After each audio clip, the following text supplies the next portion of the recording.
pa, bagay na aking pinagpapasalamat sa Diyos.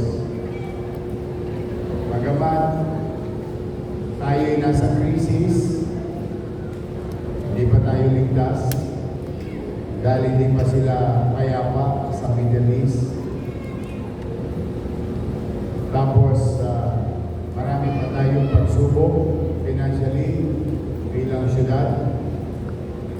Maraming salamat sa Diyos dahil katulad ninyo bilang isang ina, bilang isang ama, ang pamahalang lungsod ng Maynila bilang isang magulang, nakakaraos, nakakahanap at patuloy na umahanap ng pamamaraan paano itawid ang kanyang mga anak. Kaya sa bawat isa sa inyo ngayon na tatanggap ng tulong upang maitaguyod ninyo o mapatupad ninyo ang inyong angking galing, skills, inaral, natutunan,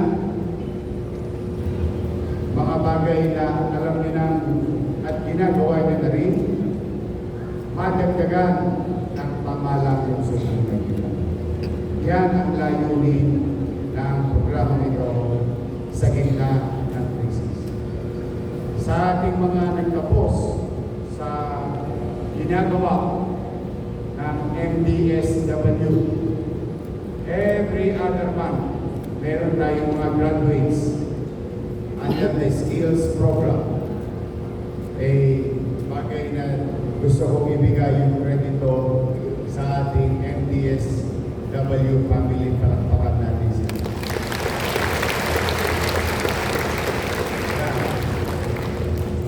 Lahat sila na nandiyan ay nangangalap ng mga taong gusto madagdagan ang kaalaman upang itaguyod ang sarili. Sa inyo naman, naghahanap buhay na rin, may konting kaalaman. Gusto ko lang kayong bigyan ng isang kwentong nangyari sa Tondo noong panahon ng pandemya. Naalala niyo noon yung mga unang buwan ng lockdown, walang hanap buhay ang tao. Halos hindi ako magkatawagaga, parang sinisilihan ng wepax ko kung paano ko iraraos na 2 milyong bibig. Baka magbuto. Paano ko itatawid? Mahina ang ekonomiya. Kaya nga, di ba sinabi ko noon, kung maalala ninyo, umanatag kayo, mga batang Maynila, pag wala na akong maisasalya, nakita niyo itong sitio na ito, patatas ako ng ang munting, makaraos lang tayo. Which we did. Nangyari. Dapat nangyari. Pwede ba magkakaroon tayo ngayon? Buhay tayo lahat. Nakakawin tayo. Nalulungkot tayo sa iba. May ilan tayong mga mahal sa buhay at kababayan na naapektuhan ng infeksyon. Ngunit, may isa rin tayong ginawa, yung pagbibigay ng cash assistance. At dahil doon, may isang mag-asawa, ito, partida to partida to, talaga pagkatao, mga abilidad. Isang bulig lang yung nakuha niya. Isa na siya sikat na kainan doon sa may Pangusay. Nakikita niyo siya sa TikTok. At siya mismo nagsabi, ito, natanggap ko na ito 1,000 noong araw ng pandemya. Iniluto ko ng ulam. Binenta ko sa kapitbahay.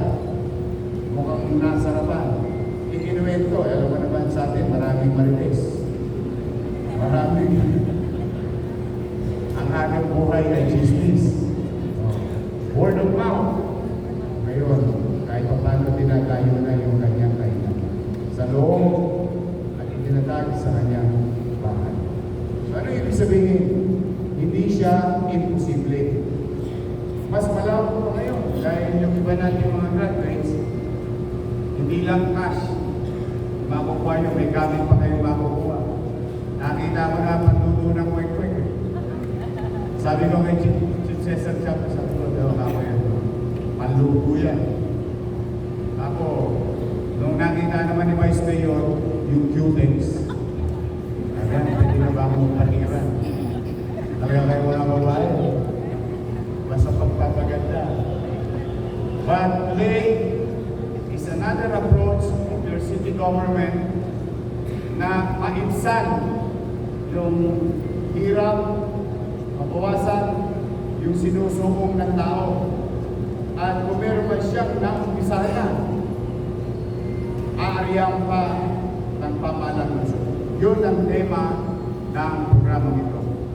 Kaya sa inyo ng mga tatanggap, masaya ako para sa inyo. Kaya good luck, galingan ninyo. Sino team payaman? Taas ang kamay. Ayaw nyo yung mama? Team payaman, taas kamay. Dapat positive ang mindset. Dapat. Ulitin ko tanong. Sino ang gustong yumaman? Yes! Why not? Ano? Nung tinanong ko ba kayo, nagbayad kayo sa akin? Wala po. Libre. Walang gastos. Wala po. Then dapat ganyan ang mindset nyo. You have to have a good mindset. Gagawin ko to, iingatan ko itong pagkakataong ibinigay sa akin. Mapalad ako, sa dami namin, isa ako sa napili. Kaya papahalagaan ko to, pagyayabungin, iingatan, palalakihin. Dapat lagi tayong positive. Kung ngayon naman, meron lang akong konting idadagdag. Alam ko, meron kayong gastusin. Araw-araw, tama mali? Tama! Hindi libre mabuhay, tama mali? Tama! Kahit sa ilalim ng tulay, may gastos, tama mali? Tama! Kahit sa gilid ng kalsada, may gastos, tama mali? Tama! Habang nabubuhay ka, may gastos. Tama naman. Sabihin, kahit anong mangyari, pagdating ng alas 12 ng tanghali, hahapdi ang tiyan. Pagdating ng alas 7 ng gabi, hindi naman kayo nabubusog sa drama. Hahapdi ang tiyan. Tapos, bibisitahin pa kayo ni Judith. Ilaw. Kaya si Judith, Unit ng ilaw. Unit. kilala mo si Judith, Vice Mayor? Judith na.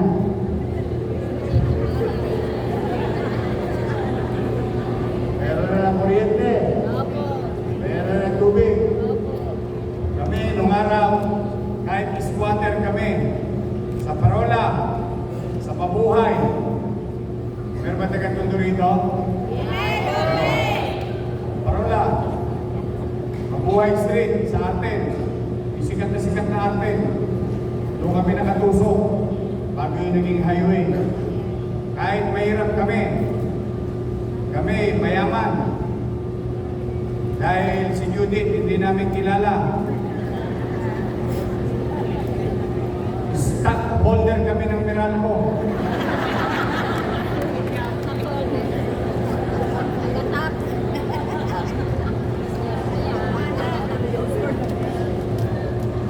Stockholder kami ng Nawasa.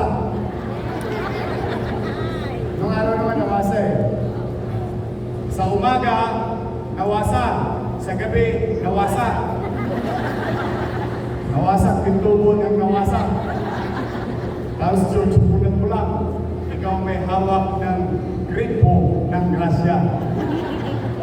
Tapos sa umaga, ang almusal ko, Jollibee.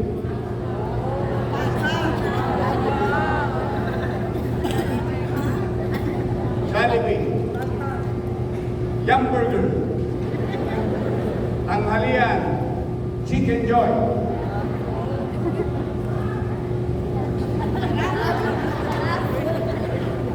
Hapunan, Sisig and Joy. Kami ang mahirap na nagpapatuhan ng manok sa loob ng bahay. Life is hard. But my mother and my father, ang mga magulang ko, hindi nag-iba. Ito ko kayo sa akin.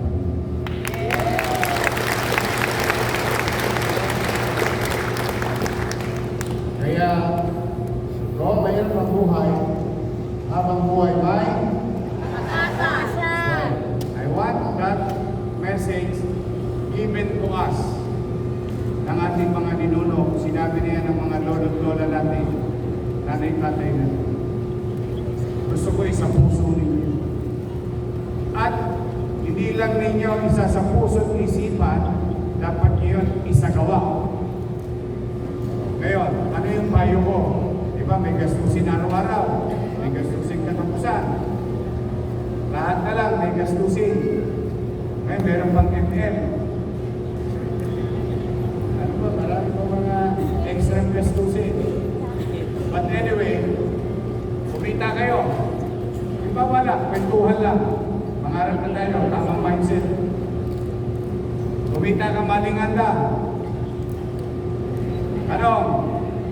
Kahapon, wala kang 500. Tama mali? Tama. Nakaraos ka? Kaya ka ngayon present. Tama? So kung kahapon wala ka 500, ngayon may 500 ka, magkano dapat mong gastusin sa personal mo?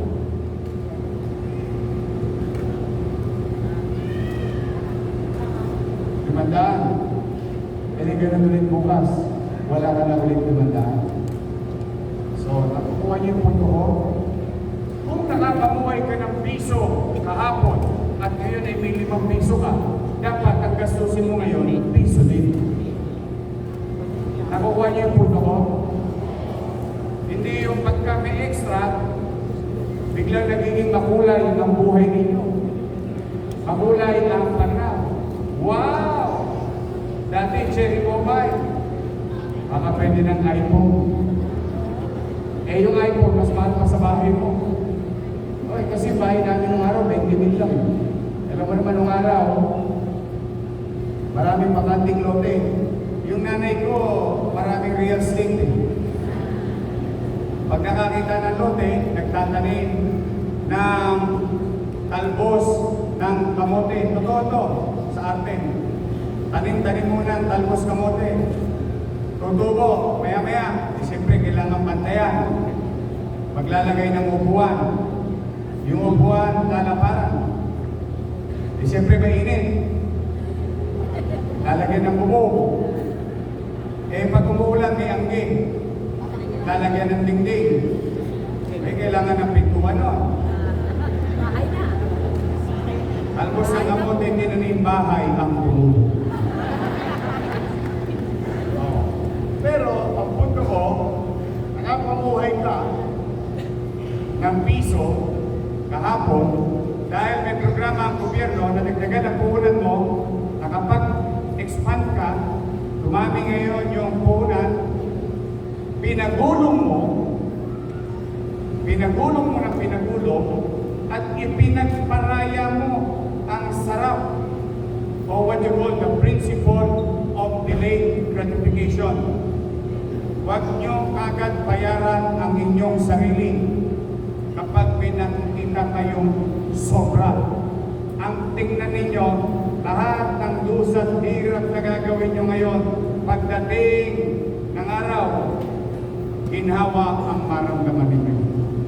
Hindi man sa inyo yung tatamasahin ng salin lahi. That's the right mindset in a limited resources. Ulitin ko ha. The principle of delayed gratification. Naunawaan nyo? Naunawaan nyo yun? Naintindihan nyo yung English? Huwag kayo mag-alala, hindi kayo nag-iisa. Pag-isabi ko lang. Ibig sabihin, ipinagpaparaya mo ang sarili mo sa bagay na nakamit mo more than o masigit pa kahapon. At isinusubi mo at nag-iisip ka pa ng mga bagay kung paano mo mapalalago, mapalalaki, madodoble. Naalala niyo ang yelo sa bundok? Naalala niyo ng bata tayo? Yung yelo sa bundok, magsisimula, napakaliit. Pag bumulong pababa, malaki na. Ayun yung snowball effect. Sinishare ko sa inyo yan kasi ayaw ko lang matutunan ninyo ay inspirasyon. Gusto kong matutunan nyo talaga ngayong araw na ito at sa lahat ng mga taga-Maynila na naghahanap buhay, bahagi man ng programa to hindi, is to practice the principle of delayed gratification. Huwag mong ipagpauna sa sarili mo dala ng mayroong kang sobra sa ngayong araw na ito. Yun ay patuloy mong isubi, itabi, at hanggat maaari, ibalik mo sa negosyo kung saan lalapan, lalaki, tataas, at mas marami ka pang merkadong mahagip. So, I hope you understand the message. Kasi hindi araw-araw Pasko. Tandaan ninyo. Sino ang may sakit? Taas sa kamay. Kita ninyo? Diba? Tanong, mura ba magkasakit? Mahal. Tanong, maulaan mo ba kung kailan ka magkakasakit? Then save for the rainy days. Yan naman ay napakinggan na natin sa ating mga. But today, ayaw ko ng pangangahabain. Gusto ko lang isang araw, katulad ng isang kwento ng karinderya sa Tondo. Sa maliit na bagay, napalago niya. Sa kasagsagan ng digmaan natin laban sa ating kalusugan noong panahon ng pandemya. So, tanong, pwede kaya? Posible kaya? Ang sagot, opo. Di siya posible. Lahat ng gawa ng tao ay posible. Ang hindi kaya ng tao ay kaya ng? Ang hindi kaya ng tao ay kaya ng? Exactly. We do our best and let God do the rest. Tama? Sa mga lolo't lola ko, mga senior citizen, taas sa kamay, ang paborito ko. I love you. I love you so much. Mayor Isko Moreno. Makikita rin Number naman tayo. 1. Maglulubi-lubi na naman tayo, di ba? Kasi Moreno, Marto, Abril, Mayo. tatakbo na ulit. Huwag kayong mag-alala. Pamasko. Irarapos ko ng irarapos ko. Thank you, Yorme. Kung meron kayong anak sa daycare, meron kayong anak, palalawakan ko na kasi itong programa to. Kinder, or apo, o grade 1. Itong pasukan na to, naalala niyo yung Yorme sa daycare? 20,000 plus. O gagawin na natin 60,000 na mga bata.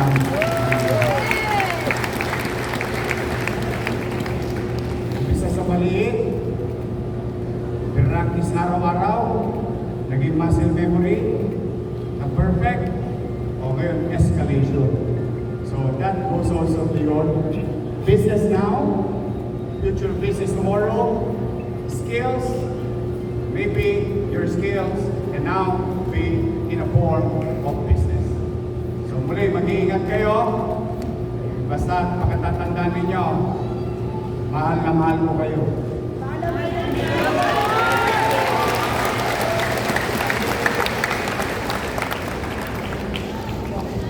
Huwag naman loobin ng Diyos. Pero kung kinakailangan ang araw, gawin kong araw, ang gabi, gawin ko pa rin araw, mapaglingkuran ko lang kayo ng mainam at efficiently. Makatawid tayo. Hindi nyo man tamasahin ang ginhawa ng kinabukasan na ginagawa ng lungsod ng Maynila pagdating ng araw dahil magpapantay na ang mga pari nyo. At least, least gawin man lang natin ito para sa ating mga apo at anak na magkaroon sila ng syudad ng Maynila na maaliwalas at palatag ang pamumuhay.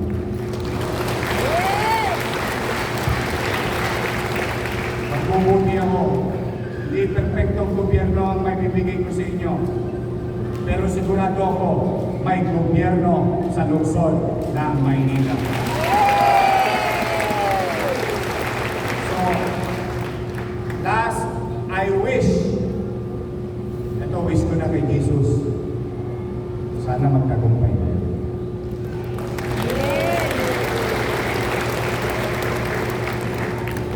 At loobin nawa ng Diyos na patuloy kayong bigyan ng mabuti, maayos na kalusugan. Because if we want to make Manila great again, I alone cannot do it. Hindi ko kayang mag-isa. Kailangan ko kayong lahat. Magsama-sama tayo upang muling kuminang ang sikat ng Manila Bay sa lungsod ng Maynila. Hindi sa atin man lamang, kundi para sa susunod na saling-lahi ng mga taga-lungsod. Mag-iingat kayo. I love you. Pagpalain ko lang kayo na ang buong may kapal. Manila!